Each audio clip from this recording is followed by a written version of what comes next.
Disclaimer: I've tried my best with the math. It may not be exact, but I can't really test a lot of this myself due to the insane amount of RNG and similar things required. Some of the numbers may also be off because of the way that Smash Ultimate does its rounding.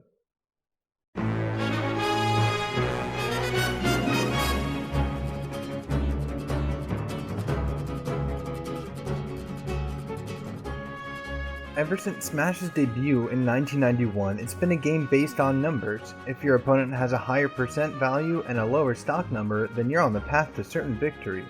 In the game's history, there have been a number of moves that do a substantial amount of damage, but Smash Bros. Ultimate truly gives us a chance to let those numbers fly. Some characters, like Ridley, Roy, Chrom, Incineroar, and Hero, all have natural given abilities that let them do massive amounts of damage. Ridley had been a long-awaited character until he was finally added to Smash Bros. Ultimate. With his addition came his mighty Skewer. If Ridley lands the Skewer's sweet spot, he first does 60 damage, followed by the opponent being put into a stun. Roy's neutral special, Flare Sword, does 60% upon a full charged sweet spot. Chrom is considered an echo of Roy, so it would make sense that he would also have this powerful move. Incineroar has an ability called Revenge, which absorbs the damage given to him upon successfully countering an opponent's attack. The effect of Revenge can also be stacked, provided that you counter multiple attacks from your opponent. The more damage that you manage to successfully counter, the greater damage you will deal out on your next successful attack. And then there's Hero. Ooh boy.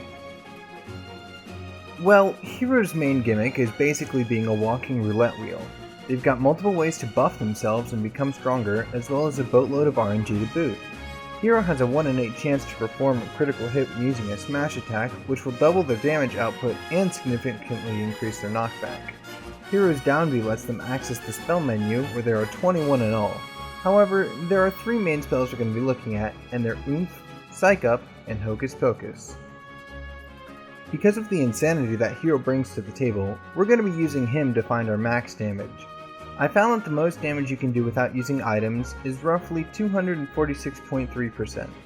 This is done by using a combination of several of Hero's spells.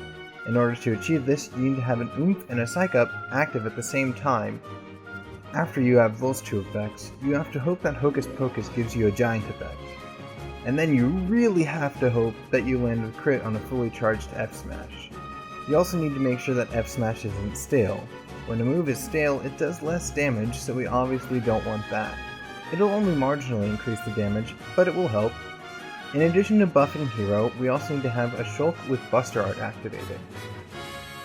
Buster Art makes it so that Shulk takes 1.3 times the damage he was originally going to take. If you manage to do all of this correctly, then Hero will do a whopping 246.3%.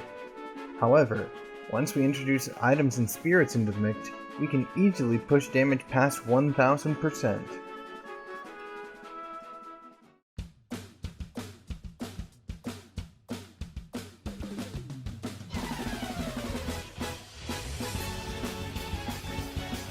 There are 3 items that boost your attack.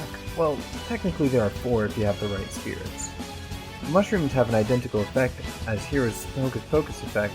You're heavier and harder to launch, and you get a 56% increase in damage output. Lightning Bolt will usually shrink your opponent when you touch it. However, there is a small chance that it backfires, giving your opponent a giant effect and an 84% increase in damage output. Out of the total 114 possible assist characters in the game, I could only find one that gives you a boost to attack, and it's Xerneas.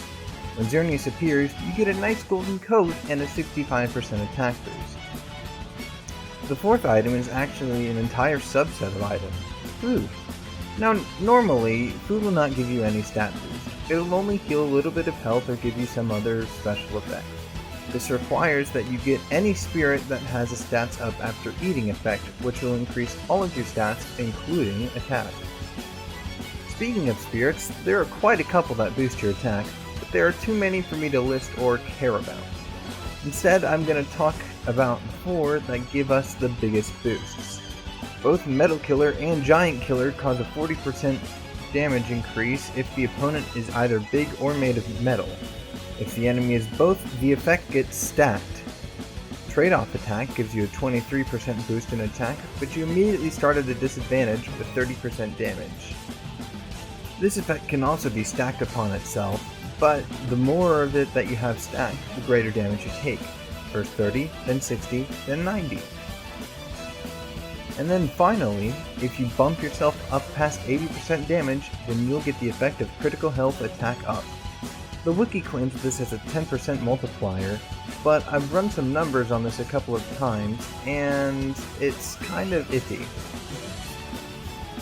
However, if you have a proper setup and your opponent is both metal and giant, then you will deal a whopping 917.8 damage in one hit. So now that we have that number from using our spirits, we can then multiply it with some of the items and other effects that we have. If we take the damage done by our spirit set and then multiply it by 1.80, as if we were to have both Imp and Psych Up active, then we pass the 1000% mark at 1652.04 damage. If we also have Shulk activate Buster, it gets even better and will deal 2147.65 damage. Then if we add the items into the mix, this being Xerneas and the Backfired Lightning, we will get a grand total of 7,495.30%. And that is the maximum damage you can do in one hit in Super Smash Bros. Ultimate.